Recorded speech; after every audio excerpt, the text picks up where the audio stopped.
The fork felt heavy in my hand. Too heavy, like it was made of lead instead of stainless steel. My mother-in-law was talking about the weather, her voice dripping with that artificial sweetness she reserved for guests she secretly despised. My father-in-law nodded along, cutting his pot roast with surgical precision. And my husband, David, he just ate, methodically, like a man who'd learned long ago that silence was survival in this house. The dining room smelled like rosemary and something else, something metallic, fear maybe, or guilt. I couldn't tell anymore. I'd spent 3 years coming to these Sunday lunches, 3 years swallowing insults disguised as concern, 3 years pretending I didn't notice the way they looked at me like I was dirt tracked in on expensive carpet. Then my phone buzzed. I felt it against my thigh through my dress pocket, a soft vibration that made my entire body tense. I shouldn't have looked. It was rude to check your phone at the table. My mother-in-law, Patricia, had made that abundantly clear on my second visit when she said, "We value presence here, Elena, real connection, not those screens that are destroying your generation." But something made me look anyway. Maybe instinct, maybe desperation for any escape from this suffocating room. I slid the phone onto my lap, hidden beneath the white tablecloth. The screen glowed, unknown number. The message was only 5 words, but they detonated in my chest like a bomb. "Don't react. They're recording you." My breath caught. I could feel my pulse in my throat, behind my eyes, in my fingertips, still gripping that too heavy fork. Every muscle in my body screamed to look up, to scan the room, to find the camera. But the message said, "Don't react." Someone was warning me, someone who knew. I forced myself to take a bite of pot roast, forced myself to chew, forced a smile when Patricia asked if I'd like more wine. My voice sounded normal when I said yes, thank you. But inside, I was falling apart.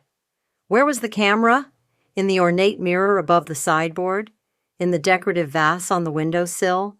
In the smoke detector that suddenly looked too new, too deliberately positioned? My eyes wanted to dart everywhere, but I kept them trained on my plate, on my wine glass, on the safe, predictable movements that wouldn't give me away. David's brother, Kyle, cleared his throat. He'd been quiet all meal, which was unusual.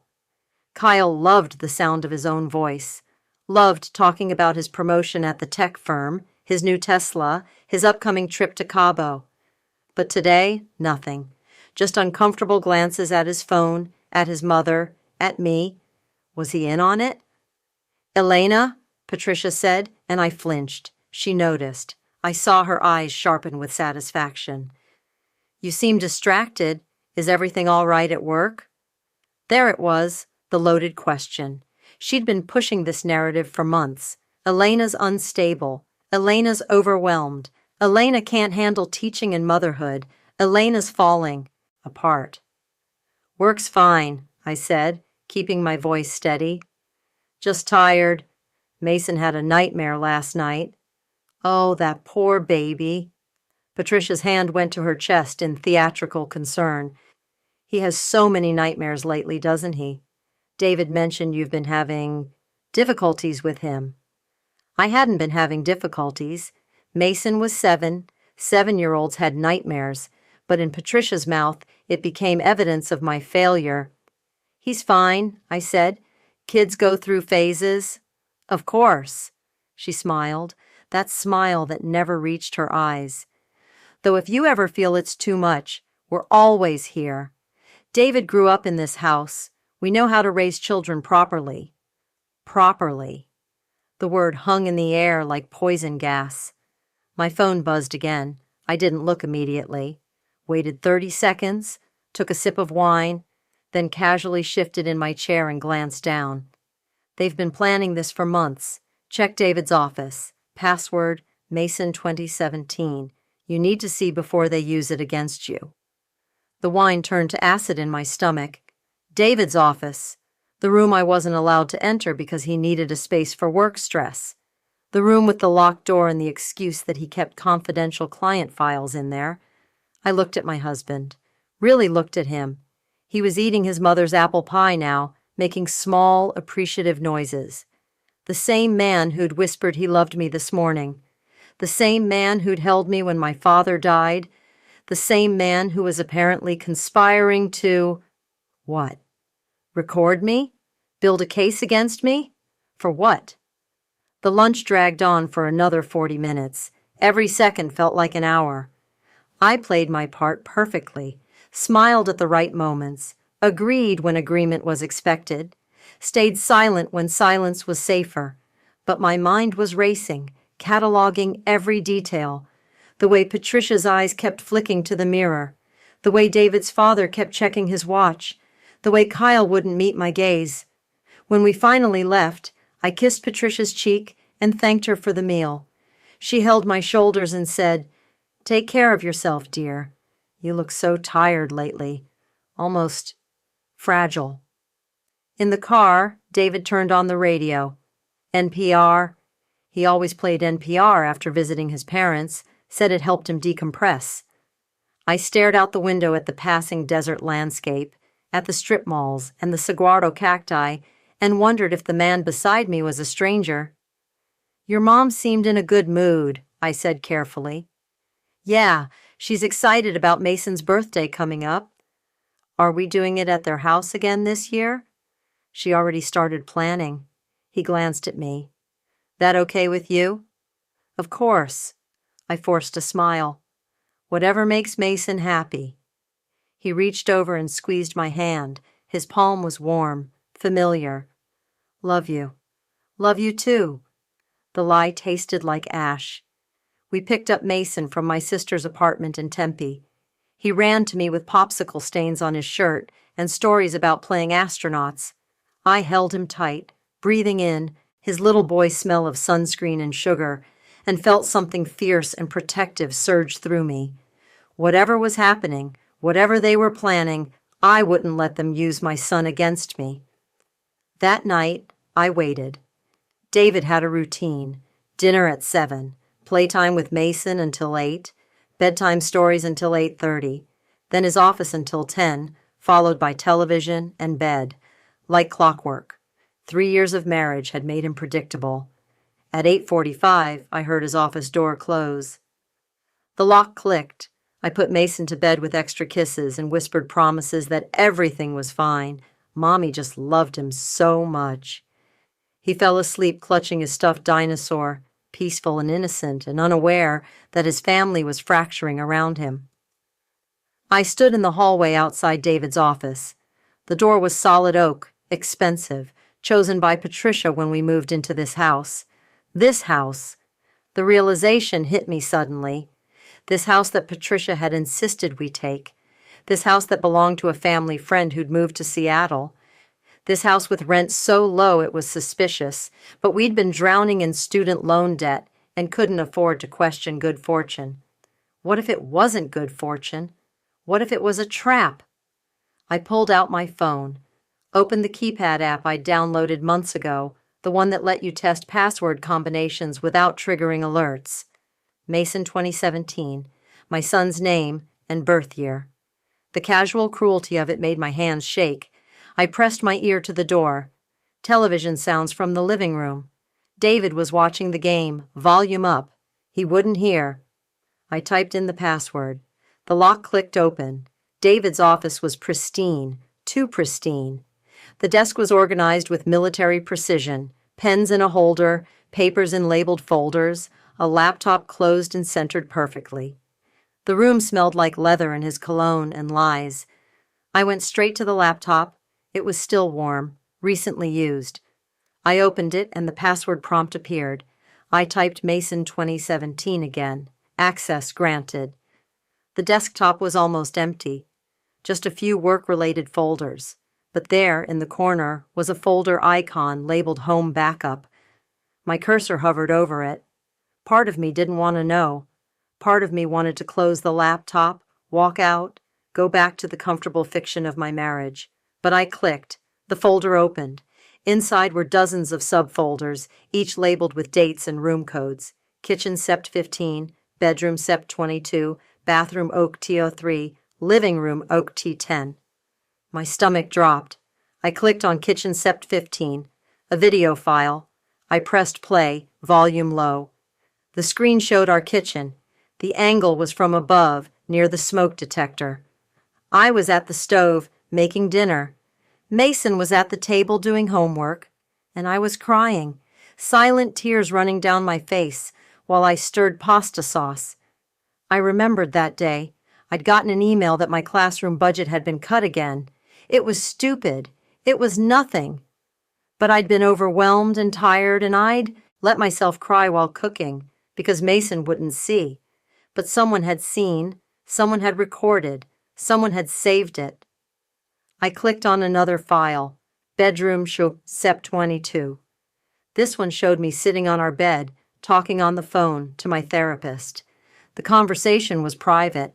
I was discussing my anxiety about David's family, about feeling isolated, about wondering if I was being gaslit or if I was actually losing my mind. I don't know how much longer I can do this, I heard myself say on the video. Sometimes I feel like they want me gone, like they're waiting for me to break. The irony was suffocating. I'd been right, and they'd recorded my moment of vulnerability to use as proof of instability. I went through file after file, weeks of footage, months maybe. Me arguing with David about his mother, me disciplined Mason for not cleaning his room, me burning dinner, me leaving dishes in the sink, me existing in my own home, recorded without consent, archived like evidence in a criminal case. But the worst file was labeled Mason Room Aux 17. My hand shook as I clicked it. The camera was positioned somewhere in Mason's room, hidden in a stuffed animal or a bookshelf. The angle showed his bed, and there, sitting on the edge, was Patricia. My son was in his pajamas, rubbing his eyes. "Sweetheart," Patricia was saying, her voice syrupy sweet. "Grandma needs to tell you something important." "Okay, Grandma." "Your mommy, she's not feeling well. She's very sad and confused right now." "Mommy's sick?" "In a way, yes. Sometimes mommies get so sad they can't think straight. They forget what's best for their little boys." "Is Mommy going to be okay?" Patricia smoothed his hair. "We're going to help her, but you need to be a brave boy. If Mommy says or does things that seem wrong, you need to tell Daddy or tell Grandma.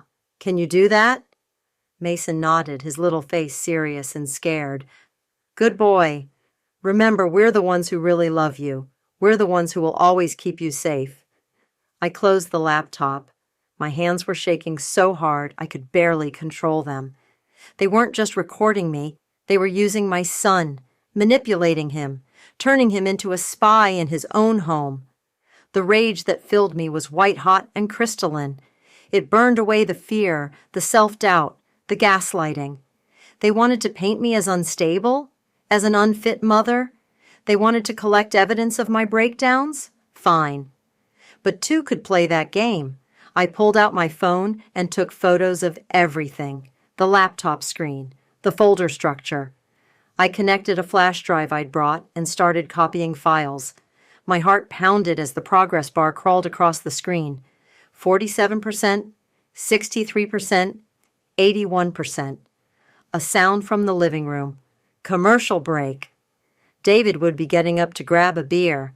95%, 98%, 100%. I yanked out the flash drive, closed the laptop, and slipped out of the office, pulling the door shut just as I heard David's footsteps in the kitchen. I was in the bedroom, flash drive, hidden in my underwear drawer when he appeared in the doorway. "Hey, babe, thought you'd be asleep by now." I was under the covers, phone in hand, just scrolling, couldn't sleep. He climbed into bed beside me, smelling like beer and the cologne Patricia bought him every Christmas. He kissed my forehead. "Love you. Love you too." But this time, when I said it, it wasn't a lie. It was a promise. I loved my son. I loved my freedom. I loved the life I'd built, and I would destroy anyone who tried to take it from me. I waited until David's breathing deepened into sleep. Then I got up, took the flash drive, and went to the kitchen. I made myself tea, And I started planning. The woman who'd sent me that warning text, whoever she was, had given me a gift. She'd opened my eyes before it was too late. Now I needed to figure out who she was. I needed to understand the full scope of what I was facing, and most importantly, I needed to protect Mason. I opened my laptop and started researching. Hidden camera detection, legal rights in surveillance cases, parental alienation tactics, custody battle strategies. I read until 3 a.m., taking notes, building a framework. Because here's what Patricia and David didn't understand. I was a literature teacher. I spent my days teaching kids about narrative structure, about character motivation, about the difference between appearance and reality. I could read subtext in a Shakespeare sonnet. I could spot foreshadowing in a short story. And I could sure as hell spot a conspiracy in my own home. The next morning, I woke up early, made David's coffee exactly how he liked it, made Mason's favorite pancakes, smiled and kissed them both goodbye like nothing had changed. But everything had changed. At school, during my planning period, I made 2 phone calls. The first was to a divorce attorney I'd found online, one who specialized in custody cases involving parental alienation. I gave her the basics. She asked me to come in that afternoon. The second call was to an electronics store in Scottsdale.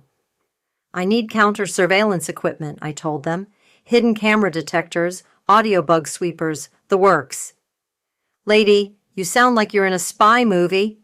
Something like that. Can you help me or not? We can help.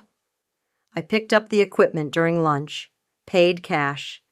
The clerk, a guy in his 20s with cyberpunk tattoos, showed me how to use each device. These cameras put out a wireless signal. This detector will pick it up. Sweep slowly, watch for the red light. Audio bugs work similarly, but you'll want to do that one at night when the house is quiet. That evening, after David left for his weekly basketball game, I told Mason we were playing spy detective. He was thrilled. We went through every room with the detector, turning it into a game. Find the hidden lights, win a prize. We found 6 cameras. 6. 1 in the living room, hidden in a decorative bowl on the shelf. 1 in the kitchen, in the smoke detector like I'd suspected. 1 in our bedroom, in the air vent. 1 in Mason's room, inside a teddy bear he'd gotten from Patricia last Christmas. 1 in the bathroom, disguised as an air freshener. And 1 in the garage, mounted in the rafters. I left them all exactly where they were. Didn't touch them, didn't disable them. Because if they were recording me, I needed them to think nothing had changed. I needed them comfortable, complacent. That night I got another text from the unknown number. You found them. Good. Now you need to know why. Check David's email. Search for Patricia Plus Lawyer. You won't like what you find, but you need to see it. I waited until everyone was asleep, used David's laptop again, found his email, searched. The results made my blood freeze. Email chain between David, Patricia, and a lawyer named Richard Hendricks. Subject line, Custody Strategy Timeline. I started reading. The first email was dated 6 months ago, long before I'd noticed anything wrong, long before the cameras. Richard, as we discussed, we need to establish a pattern of unstable behavior. The recordings will be crucial. We're documenting everything, mood swings, arguments, any moment where she appears to be struggling. The goal is to show she's mentally unfit and that Mason would be better off in David's full custody, with us providing support. Patricia's response, I'm working on Mason. He's young enough that we can shape his perception. I've been planting seeds about Mommy being sad and confused. When the time comes, he'll corroborate everything we need. David's response, what about the house? Richard, once custody is established, you'll have grounds to claim you need to remain in the marital home for stability for the child. Elena will be forced to leave. If she contests, we have enough documentation to suggest she's hostile and potentially dangerous. I read the entire chain. Months of planning, months of manipulation. They'd been building a case against me with the precision of prosecutors, and I'd been completely unaware.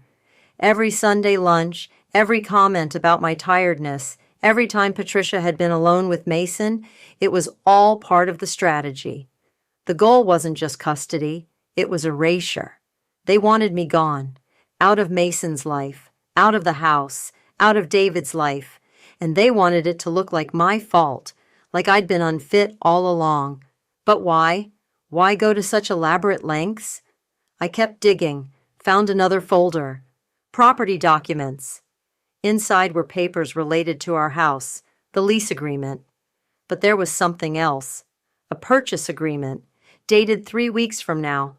David and Patricia were buying the house from the family friend for $200,000 below market value, a sweetheart deal.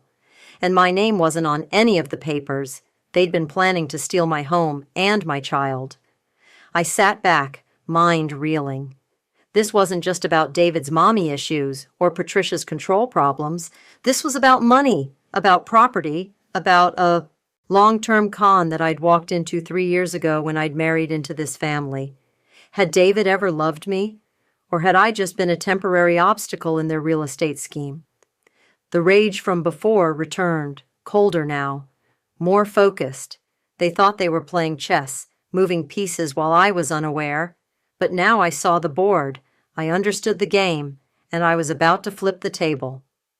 The next day, I went to the attorney's office. Melissa Chen was in her 40s, sharp-eyed, with a reputation for winning impossible cases. I showed her everything: the videos, the emails, the property documents, the recording of Patricia manipulating Mason. She watched the footage in silence, her expression darkening with each file. When I finished, she leaned back in her chair. This is one of the most elaborate cases of covert domestic abuse I've seen. And the good news? They documented everything themselves. They've built your case for you. What do? We file first. Emergency custody hearing based on evidence of parental alienation and illegal surveillance. We request a restraining order to keep Patricia away from Mason. We freeze any property transactions related to the house. And we go nuclear before they even know we're coming. How long? I can file by tomorrow morning. Given the severity, especially the recording of a minor and the psychological manipulation, I'd estimate we'll have a hearing within a week. Will I win? Melissa looked me in the eye. Elena, you didn't just win. They lost the moment they hit record. They created a perfect paper trail of their own conspiracy. Family court judges do not look kindly on grandparents who secretly record children or parents who gaslight their spouses. You're going to walk away with full custody, the house, and probably a restraining order. The only question is how much you want to hurt them back. A smile spread across my face. I want them to feel exactly what they tried to do to me. Then let's get to work. We spent 3 hours going through strategy. Melissa would file the emergency motion. We'd request an immediate hearing. In the meantime, I'd act completely normal. No confrontation, no warnings. Let them think they still had the upper hand. One more thing, Melissa said as I was leaving. Do you know who warned you? That unknown number? No idea. Might be worth finding out. Someone in that family has a conscience or an agenda. Either way, they're on your side right now. I thought about it all the way home. Who would have sent those texts? Kyle seemed too invested in his mother's approval. David's father was a silent enabler. Patricia's sister lived in Florida and barely visited. Who else had access to the information? Who else knew about the cameras and the lawyer? That night, I got my answer. Another text from the unknown number. But this time, there was a photo attached. It showed a woman in her 30s, dark hair, tired eyes. She was standing in Patricia's kitchen. I recognized the background instantly. The message read, "My name is Sophie. I'm Kyle's ex-wife. Patricia did the same thing to me 5 years ago. I lost my daughter in the custody battle because I didn't know about the recordings until it was too late. I've been watching them plan your destruction, and I couldn't let it happen again. I'm sorry I didn't warn you sooner. I was scared, but I can't be silent anymore. If you need me to testify about their pattern of behavior, I will. You have to stop them, not just for you, for your son, and for my daughter who still thinks her mother abandoned her. I stared at the photo, at Sophie's haunted expression, and felt something shift inside me. This wasn't just about my family anymore. This was about a pattern, a system. Patricia and David had done this before. They'd perfected it, and they'd gotten away with it. Until now. I texted back, "Thank you. I'm going to need your help. And when this is over, we're going to get your daughter back too." 3 dots appeared, disappeared, appeared again. "I'll tell you everything I know. Just promise me you'll burn them down." I smiled at my phone. That's exactly what I'm going to do. The next morning, Melissa filed the emergency motion. By noon, Patricia and David had been served. By 3 p.m., my phone was exploding with calls and texts. "David, well, what the hell is this?" Patricia, "How dare you make these accusations?" Kyle, "Mom is devastated. I hope you're happy." I ignored every message. Instead, I picked up Mason from school early, told him we were going on an adventure. We checked into a hotel in downtown Phoenix, a nice one, with a pool and room service. I told him we were celebrating being brave. He asked why. I said he'd understand soon. That night, we ordered pizza and watched movies. Mason fell asleep in the big hotel bed, happy and safe. And I sat by the window, looking out at the city lights, and waited for the hearing that would change everything. Before we go on, don't forget to like and subscribe. It's a free way to support my work and hear how Elena's war ends. Because tomorrow, I was walking into that courtroom, and Patricia had no idea I wasn't coming alone. I had evidence. I had a witness. I had a lawyer who specialized in taking down parental manipulators. But most importantly, I had the truth. And in the end, that's the only weapon that really matters. The question wasn't whether I'd win anymore. The question was how completely I'd destroy them. And I was just getting started. The courthouse smelled like floor polish and anxiety. I'd been in this building once before, for jury duty, and remembered thinking how cold it felt. Institutional. Impersonal. Now, sitting on a wooden bench outside Family Courtroom 3, I understood that the coldness was intentional. It stripped away emotion, made everything about facts and evidence and law. Good, because I had all 3 on my side. Melissa sat beside me reviewing her notes one final time. She was wearing a charcoal suit that screamed competence. I'd chosen a simple navy dress, minimal makeup, hair pulled back. I looked like exactly what I was, a tired teacher and mother who just wanted to protect her son. David arrived with his lawyer, Richard Hendricks, the man from the emails. He was in his 50s, silver hair, expensive suit, the kind of attorney who probably played golf with judges. David looked panicked. His tie was crooked. He kept glancing at me like he was trying to solve a puzzle. Patricia came in last, with David's father trailing behind her. She was dressed like she was going to a charity luncheon. Pearls, cream blazer, the confidence of someone who'd never lost anything in her life. Our eyes met across the hallway. For just a second, I saw confusion flicker across her face. She'd expected me to look broken, defeated. Instead, I smiled. A small, cold smile that said, "I know everything." Her expression hardened. All rise. The Honorable Judge Christina Morales presiding. We filed into the courtroom. Judge Morales was a woman in her 60s, with steel gray hair and reading glasses on a chain. She looked at the case file, then at all of us, with the expression of someone who'd seen every variation of family dysfunction and was permanently unimpressed. "This is an emergency hearing regarding the custody of Mason Rivera, age 7, she said. "Ms. Chen, you filed this motion. Please proceed." Melissa stood. "Your Honor, my client Elena Rivera has discovered evidence of a conspiracy to fraudulently obtain custody of her son through illegal surveillance, parental alienation, and psychological manipulation.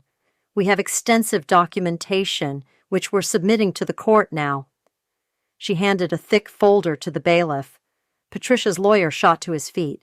"Your Honor, these are serious accusations being made without—" I'm aware they're serious, Mr. Hendricks. That's why we're here. Sit down. Judge Morales opened the folder. Her eyebrows rose as she began reading. These are surveillance recordings of the home? Yes, Your Honor. 6 hidden cameras installed without Mrs. Rivera's knowledge or consent, including cameras in the bedroom, bathroom, and the minor child's bedroom. We also have email correspondence between Mr. Rivera, his mother Patricia Crawford, and Mr. Hendricks himself, outlining a detailed strategy to paint Mrs. Rivera as mentally unstable. The judge's expression darkened. She looked at Richard Hendricks. Counselor, you're named in these emails? Richard's face had gone pale. Your Honor, I'd like to request a recess to review. Request denied. Ms. Chen, play the recordings. The bailiff set up a laptop. The courtroom lights dimmed slightly, and then there I was, on the screen, in my own kitchen, crying while making pasta. The timestamp showed September 15th, my private moment of weakness, captured and archived. Judge Morales watched in silence, then the bedroom recording, then the one from the bathroom where I'd sat, on the edge of the tub after a particularly brutal Sunday lunch, and just breathed, trying not to have a panic attack. Your Honor, Melissa said quietly, Mrs. Rivera is a high school English teacher with no history of mental illness, no criminal record, no substance abuse. She's been an engaged and loving mother. The only evidence of instability is these recordings, taken without consent, capturing normal human emotions in what she believed was the privacy of her own home. And the child? Judge Morales asked. That's the worst part, Your Honor. Melissa played the recording of Patricia in Mason's room. The audio was crystal clear. Patricia's voice, syrupy and manipulative. Your mommy, she's not feeling well. She's very sad and confused right now. I watched Judge Morales' face harden with each word. By the time the video ended, her jaw was clenched. Mr. Hendricks, the judge said, her voice like ice, did you advise your clients to record a 7-year-old child being psychologically manipulated by his grandmother? Your Honor, I can explain. I don't want explanations. I want to know if you were aware that your clients were committing multiple felonies in pursuit of this custody strategy. Richard opened his mouth, closed it. I was aware of the recordings, yes. Then you're dismissed from this case, effective immediately. And you should expect a referral to the state bar. Bailiff, note that for the record. Richard Hendricks, the golf-playing attorney with his silver hair and expensive suit, looked like he'd been hit by a truck. David stared at him in disbelief. Patricia's face had gone white. Ms. Chen, what else do you have? We have testimony from a witness, Your Honor. Sophie Mitchell, the ex-wife of Kyle Crawford, Patricia Crawford's other son. Ms. Mitchell was subjected to an identical custody scheme 5 years ago. She lost custody of her daughter due to similar secretly recorded evidence and manipulation tactics. She's willing to testify to establish a pattern of behavior. Judge Morales looked at Patricia. Mrs. Crawford, you've done this before? Patricia finally spoke. Her voice was shaking. Your Honor, I was only trying to protect my grandson from an unstable... By secretly recording his mother in the bathroom? By manipulating a 7-year-old child? By conspiring to commit fraud? The judge's voice cut like a blade. I've been on this bench for 22 years, Mrs. Crawford. I've seen neglectful parents, abusive parents, parents who genuinely endanger their children. Mrs. Rivera is none of those things. What she is a woman who married into a family that treats custody of children like a real estate transaction. She turned to the property documents Melissa had submitted. And speaking of real estate, I see here that you and your son were planning to purchase the marital home at below market value, with Mrs. Rivera's name conveniently absent from all documentation. When exactly were you planning to disclose this to the court? David's new lawyer, a younger woman who'd been sitting silently, stood up. Your Honor, my client was not aware of the full extent. Your client signed emails discussing this exact strategy, Don't insult my intelligence. Judge Morales closed the folder. Here's my ruling. Effective immediately, Elena Rivera is granted full temporary custody of Mason Rivera. David Rivera will have supervised visitation only, pending a full custody evaluation. Patricia Crawford is hereby ordered to have zero contact with the minor child until further notice. A restraining order will be issued requiring Mrs. Crawford to stay at least 500 feet from Mrs. Rivera, her home, and the child's school. Patricia gasped. You can't. I can, and I am. Furthermore, I'm ordering a criminal investigation into the illegal surveillance. The property transaction is frozen pending review of how it relates to this custody scheme. And Mr. Rivera, you should be aware that filing for custody under false pretenses while conducting illegal surveillance may constitute fraud upon the court. You may want to consult with a criminal attorney. The courtroom was silent. I could hear Patricia's breathing, sharp and panicked. David had his head in his hands, and I sat there, feeling something like justice settle into my bones. This hearing is adjourned. Mrs. Rivera, you and your son are free to return home. I'll have officers escort you to ensure the property is secure and all surveillance equipment is removed. Judge Morales stood. We all stood. And as she left, Patricia turned to me with pure hatred in her eyes. You'll regret this, she hissed.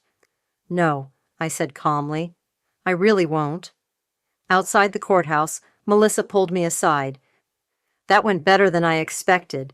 Judge Morales is known for being tough, but she was outraged. That's good for you. What happens now? Now we wait for the criminal investigation. Given the evidence, I'd expect charges for illegal surveillance, possibly conspiracy. And we'll file a civil suit for emotional distress and invasion of privacy. You could be looking at significant damages. I don't want their money. I want Mason safe. You'll get both. Melissa squeezed my shoulder. You did good in there. Most people would have fallen apart. You stayed strong. I hadn't felt strong. I'd felt terrified. But I'd learned something over the past week. Strength isn't the absence of fear. It's moving forward despite it. Sophie was waiting by my car.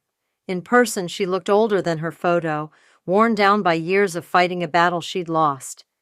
When she saw me, her eyes filled with tears. Thank you, she said. Thank you for doing what I couldn't. Thank you for warning me. Without you, I would have walked right into their trap. I'm going to file for a custody review, Sophie said. Now that there's a pattern established, now that a judge has seen what Patricia does, I might actually get my daughter back. You will, I told her. And when you do, our kids should meet. Mason needs to know he's not alone, that other people survived this too. We hugged, two women bound by the same predator, both of us finally fighting back. I picked up Mason from my sister's house. He ran to me, and I held him like I'd never let go. Mommy, can we go home now? Yes, baby, we can go home. But when we got there, I realized home had been violated. The police had removed the cameras, but I could still feel them. See the empty spaces where they'd been. The house felt contaminated. That night I got a call from an unknown number. For a second I thought it was Sophie again. But when I answered, I heard breathing, heavy, deliberate. Then Patricia's voice. You think you've won. You have no idea what's coming. She hung up. I immediately called Melissa. Patricia just called me, made a threat. Save the number. Report it to the police. She's violating the restraining order just by contacting you. Every mistake she makes now works in your favor. But that night, I couldn't sleep. I kept thinking about Patricia's voice, the certainty in it, like she had one more card to play. The next morning, I found out what it was. I got to school to find my principal waiting in my classroom. Sandra Morris was usually warm, friendly. Today she looked uncomfortable. Elena, we need to talk. My stomach dropped. What's wrong? I received a call this morning from a concerned parent. They forwarded me some videos of you at home. The world tilted. What videos? Sandra pulled out her phone, showed me. It was me in my bedroom, changing clothes. The angle was from the hidden camera. I was in my underwear, exhausted, just trying to get through another day. But out of context, shown to strangers, it felt like a violation all over again. Where did you get this?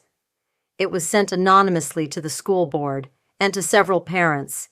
Elena, I know whatever's happening in your personal life is complicated, but this was taken illegally, Fowl, I said, my voice shaking.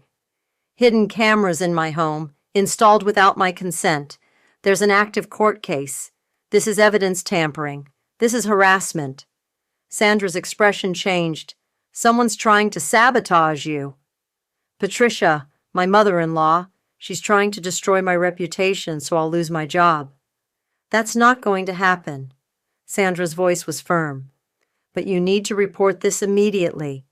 And Elena, take some time off. Not because you've done anything wrong, but because you need to deal with this. I'll mark it as paid leave for family emergency. Come back when you're ready. I drove home in a daze. The videos were out there, sent to parents, to the school board. How many people had seen me in my most private moments? How many were judging me, thinking I was careless or exhibitionist, not knowing I'd been secretly recorded? Patricia had violated the restraining order, had stolen evidence from David's computer before the police could seize it, and she'd weaponized my own body against me. I called Melissa immediately. She's escalating. Good. Every crime she commits now digs her hole deeper. We'll add distribution of private recordings to the charges. And Elena, this actually helps our civil case. The more damage she does, the more we can prove. But it didn't feel like winning. It felt like drowning. That night, Mason asked why I was crying. I told him Mommy was just tired. He hugged me and said, "It's okay, Mommy. Grandma's gone now. We're safe." But we weren't safe. Patricia was still out there, still fighting, still refusing to accept that she'd lost. The next day, I woke up to find my car vandalized. The word liar was spray painted across the hood. The tires were slashed. I called the police. They filed a report, but said without witnesses or security footage there wasn't much they could do. I knew it was Patricia, or someone she'd paid, but I couldn't prove it. That afternoon, my sister called. "Elena, you need to see this." She sent me a link, a Facebook post on a local moms group. It was Patricia posing as a concerned grandmother, spinning an entire narrative. Her poor son, trapped in an abusive marriage. Her grandson, kept from his loving family by a manipulative woman. And attached were carefully edited clips from the recordings, making me look unstable, volatile, dangerous. The comments were brutal. People I'd never met calling me names, saying I was an unfit mother, that David should have full custody, that women like me were the reason fathers had no rights. Patricia had weaponized social media, turned public opinion against me before the truth could come out. I sat there, reading comment after comment, feeling like I was being buried alive. This was her final play. Legal channels hadn't worked, so she'd gone for the court of public opinion. But then I noticed something. One commenter had replied to every hateful post with the same message. Before you judge, maybe ask why she has a restraining order against this loving grandmother. Maybe ask why there's a criminal investigation. Maybe ask who's really lying here. The username was Sophium Phoenix. Sophie was defending me, fighting back in the comments. And slowly, other people started questioning, asking for sources, pointing out the edited nature of the clips. I messaged Sophie, "You don't have to do this." "Yes, I do. She destroyed me with lies. She won't destroy you." That night, Melissa called with news. The prosecutor's office is moving forward with charges. Patricia's being charged with illegal surveillance, distribution of private images, and violation of a restraining order. David's being charged as an accessory. They'll both be arrested tomorrow. And the videos she posted? We're getting those taken down through court order. And Elena, I think it's time we went on offense. What do you mean? I mean, we stop just defending. We tell your story, the real story, to the media, to everyone. I thought about it. Going public meant exposing everything. The recordings, the manipulation, the custody battle. It meant admitting I'd been a victim, but it also meant controlling the narrative. Okay, I said, let's do it. 2 days later, I sat down for an interview with a local news reporter, Julia Santos. She specialized in investigative stories, had won awards for exposing corruption. When Melissa reached out to her about my case, Julia had jumped at the chance. The interview was in my living room, the same room where I'd been secretly recorded, but now the cameras were here with my permission. For my story. "Tell me what happened," Julia said. So I did. All of it. The warning text, the hidden cameras, the emails planning my destruction, Patricia manipulating Mason, the property scheme, the court hearing, the revenge campaign. Julia listened, taking notes, her expression growing more appalled with each detail. "This isn't just a custody battle," she said. "This is systematic abuse, financial fraud, psychological warfare. That's exactly what it is. Can I see the evidence?" I showed her everything, the recordings, the emails, the court documents. She watched the video of Patricia with Mason, and I saw her jaw clench. "That's child abuse," Julia said flatly. "That's a grandmother deliberately traumatizing a child to win a custody case." The story aired 2 days later. "Hidden cameras and custody, a Phoenix mother's fight against in-law surveillance." It was devastating.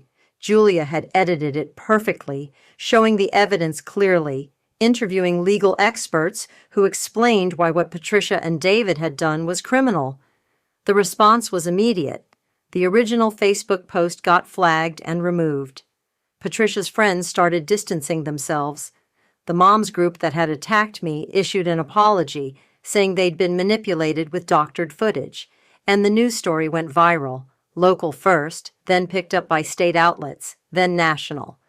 Good Morning America wanted an interview. CNN called.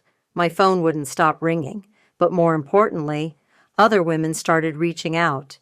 Women who'd been secretly recorded by their in-laws, women who'd lost custody to similar schemes, women who'd stayed silent because they thought no one would believe them. I became a spokesperson, unintentionally. The face of a movement against covert domestic surveillance and grandparent custody manipulation. Patricia tried to counter with her own statement, claiming I was defaming her, that she'd only been trying to protect her grandson. But the evidence was too solid. The court documents were public record. Her lies fell apart under scrutiny. 3 weeks after the arrest, David called me. I almost didn't answer, but curiosity won. "Elena?" His voice was broken. "I need to talk to you." "About what?" "About everything. Can we meet, please?" Against Melissa's advice, I agreed. We met at a coffee shop in Scottsdale, public and neutral. David looked like he'd aged 10 years. His eyes were hollow. "I'm sorry," he said. "I know that's not enough. I know I destroyed everything. But I need you to know I never wanted this." "Then why did you do it?" "Because she's my mother. Because I've been trained my whole life to do what she says. Because I was weak and stupid, and I convinced myself it was for the best." He looked at me.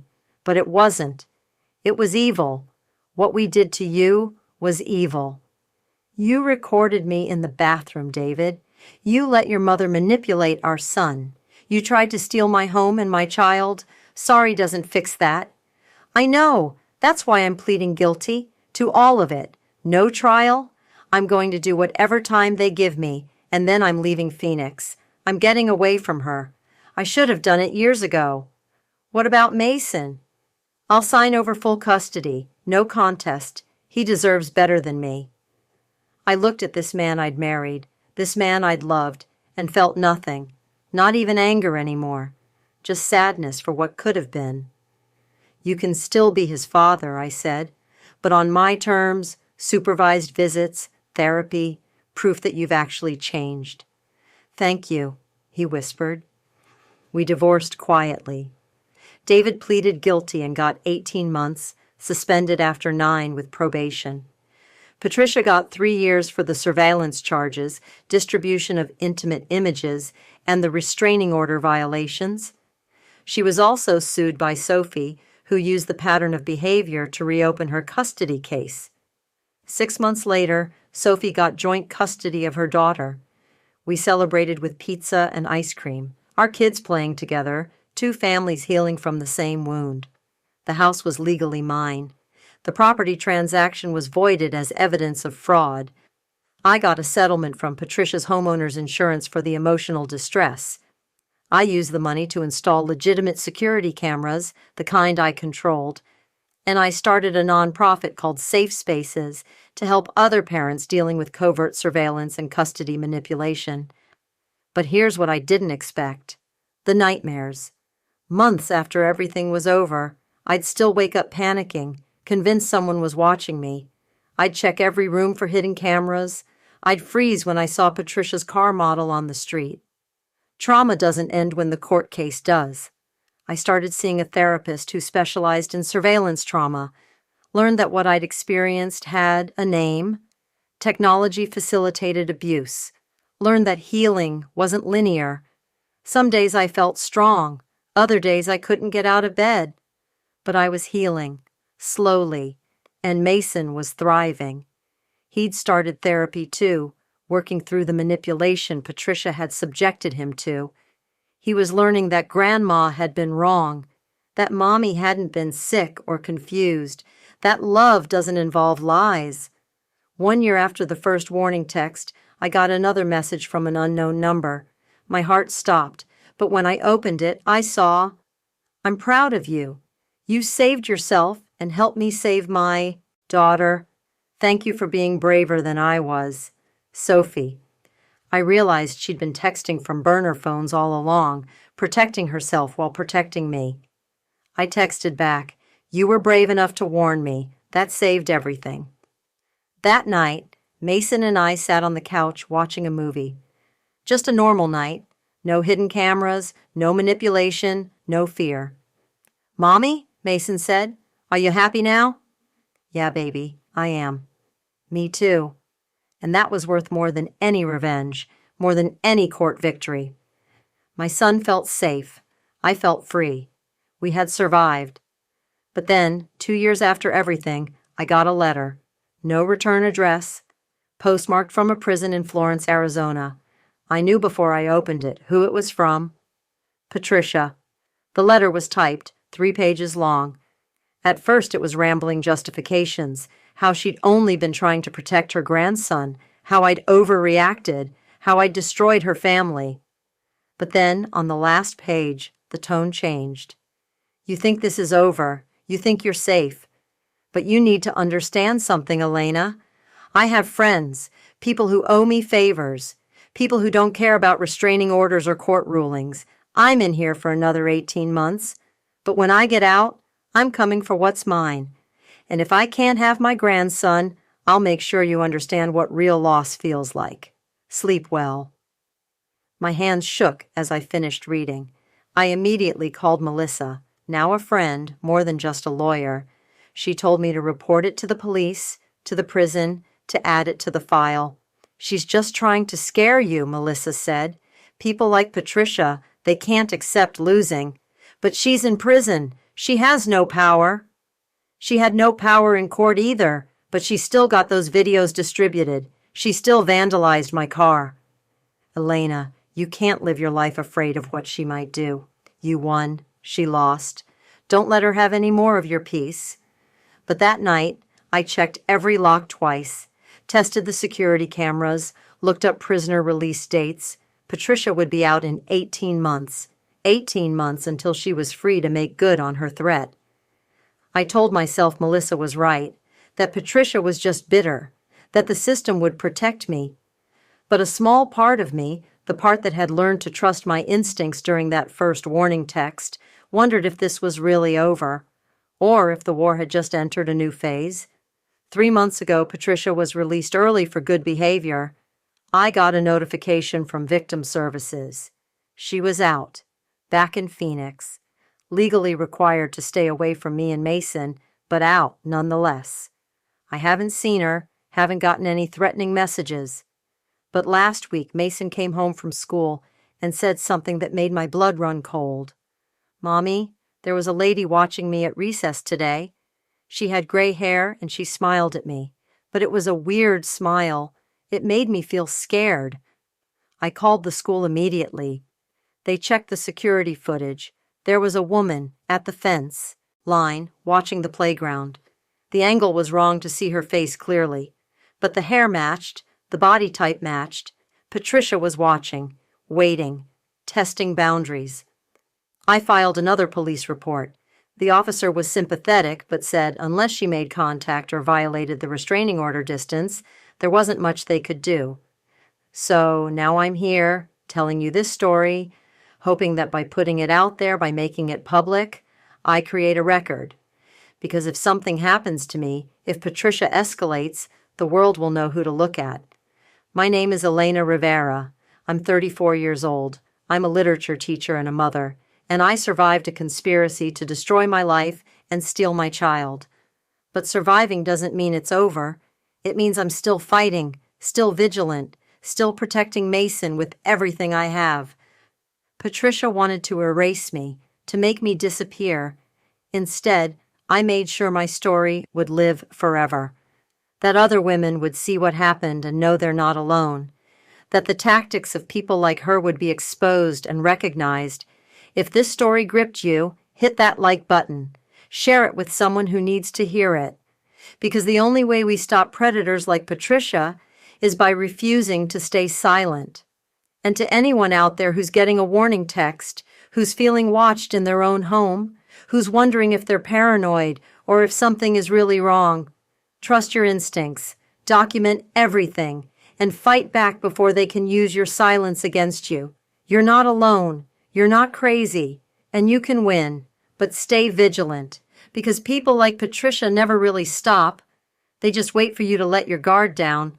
I won't let mine down. Not ever again.